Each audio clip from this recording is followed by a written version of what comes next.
বাহরাইনে বাংলাদেশিদের জন্য ভিসা সেবা বন্ধ থাকায় প্রবাসীরা বিভিন্ন অসুবিধার মুখে পড়েছেন। এ প্রেক্ষাপটে দেশের পররাষ্ট্র উপদেষ্টা মোহাম্মদ তৌহিদ হোসেন বাহরাইনে অনুষ্ঠিত ২১তম মানামা সংলাপে অংশ নিয়ে বিভিন্ন দ্বিপাক্ষিক বৈঠকে প্রবাসীদের সুবিধা ফিরিয়ে আনার জন্য জোর দাবি জানিয়েছেন। শনিবার তিনি বাহরাইনের পররাষ্ট্রমন্ত্রী ড আব্দুল লতিফ বিন রশিদ আল জায়ানি এবং উপস্বরাষ্ট্রমন্ত্রী আদেল বিন খলিফা আল ফাদেলের সঙ্গে বৈঠক করেন। বৈঠকে আঞ্চলিক শান্তি, স্থিতিশীলতা এবং বাংলাদেশের সঙ্গে সম্পর্ক জোরদারের উপর গুরুত্বারোপের পাশাপাশি বাংলাদেশিদের জন্য ভিসা পুনঃপ্রবর্তনের অনুরোধ জানানো হয়।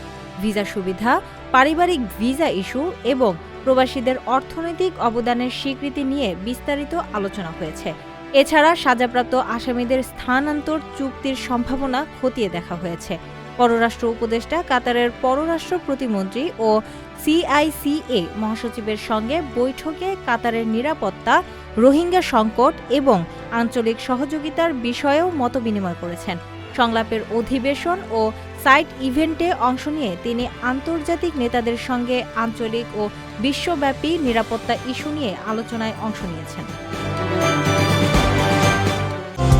৫ লাখ টাকায় প্রবাসীর সিটির মালিকানা শেয়ার, ৫ বছরেই দ্বিগুণ মুনাফা।